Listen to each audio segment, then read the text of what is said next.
Благодарам, почитуван подпредседател на Собранието, почитувани пратеници, представници на владата. Денеска мојата деловничка можност ќе искористам да поставам 3 пратенички прашања. 2 до министерот за транспорт и вице-премиер Александар Николовски и 1 до Министерството за локална самоуправа.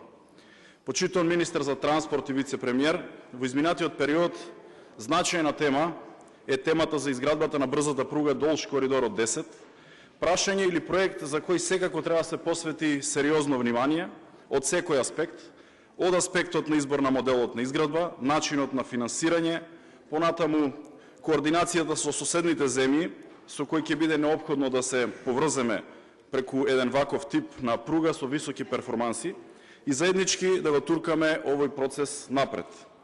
Инаку, како држава и во време на претходната влада на СДСМ веќе ја изразивме нашата подготвеност за реализација на ваков проект кон крајот на мандатот, потпишувајќи меморандум со Република Србија за изградба на пруга Скопје-Белград во 2 фази, од кои првата би била Скопје-Белград со поврзување на аеродромот Скопје, а втората фаза од Скопје кон Богородица и поврзување со Република Грција. Некаде од месец мај оваа година имаше повеќе информации во јавноста по однос на ова прашање. Например, дека штом се обезбедат финансиите, веднаш ќе се избере изведувач, ќе се настапи со градежни активности, ако не се лажам уште оваа година, нешто што беше преоптимистичка проценка, па потоа имаше и неколку други изјави од повеќе представници на владата во насока дека овој проект би започнал со реализација некаде кон крајот на 2026 година, а првите исплати или буџетирање би биле во 2027 година. Она што успеав да го видам од овие најави е дека ќе се оди со реализација на проектот преку принципот проектирање и градба, нешто за кое што лично се борев овде да биде усвоено како модел во Собранието во нашите закони и тврдам и убеден сум, бев убеден и тогашно и денеска, дека сите проекти кои се градели или се градат со традиционалниот модел на изградба имаат многу препреки, одлагање на реализацијата, репроектирање, избор на нови проектанти, нови изведувачи, и на крај најважното губење на време за граѓаните кои што час поскоро очекуваат да бидат изградени овие патишта, пруги и инфраструктура за граѓаните.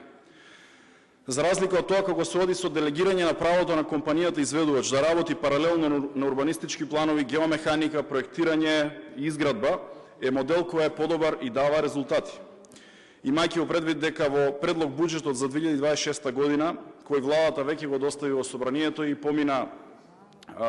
веќе на комисија во изминативе неколку денови, видовме дека не се предвидени средства за изградба на оваа брза пруга на коридорот 10, нешто што само по себе говори дека не сме многу блиску од почеток на градежните работи на терен, па од тука прашањето ми е кои се роковите за отпочнување, изработка на физибилити студијата, понатаму избор на траса, експроприација, проектирање и градба на овој значаен проект за Македонија и регионот. Второто прашање, исто така до подпредседателот на владата и министер за транспорт, ми е по однос на една добра иницијатива која успешно ја реализиравме во минатото со Република Србија, а тоа е проектот за синхронизација на македонските так уреди и српските исто така так уреди кои што можат да бидат синхронизирани и македонските граѓани да патуваат низ Србија со македонскиот так, без застанување, без контактно плаќање и без готовинско плаќање. Исто така и граѓаните на Србија можат истото да го практикуваат низ територијата на Македонија. Ова возможува за подобар и полесен транспорт и на патници, на товарен транспорт, исто така и секако на промоција на безготовинското плаќање. Овде има уште еден аспект кој што сакам да го споменам, а тоа е дека долгите колони во шпицовите од сезоната некогаш може да предизвикаат гужви, метеж, хаос и нервози на патиштата, на самите наплатни станици, понатаму заградувањето на животната средина од тие стотици или илјадници возила кои што стоејќи во место загадуваат. Од ваквите проекти искрено мислам дека имаме вин-вин ситуација за сите, и за граѓаните пред се, за нашата држава, за нашите транспортери, за исто така соседните држави, и затоа сметам дека е добар начин да се продолжи да се работи во оваа насока со цел намалување на метежот и на гужвите во летниот период. Се сеќавам тогаш дека пројавија интереси неколку останати околни земји, како Хрватска, Босна и Херцеговина, Грција и други. И ова беше позитивно искуство и позитивно оценато прашање, односно политика и од страна на европските представници во земјата, кои што тогаш искоментираа дека можеби тие немаат граници помеѓу себе, но ваква иницијатива на поминување на граѓаните од една во друга држава, ниту во европските земји се уште не била воспоставена или практикувана. Прашањето ми е дали има некаков напредок на ова поле, дали нашата влада работи на оваа регионална иницијатива, која што реално дава позитивни ефекти за граѓаните, со цел македонските граѓани да можат да ги избегнат големите гужви, метежи по околните земји кои патуваат, но и секако низ нашите македонски патишта. Третото прашање е до министерот за локална самоуправа, кој што ги координира општинските проекти од унгарскиот кредит и според најавите, секако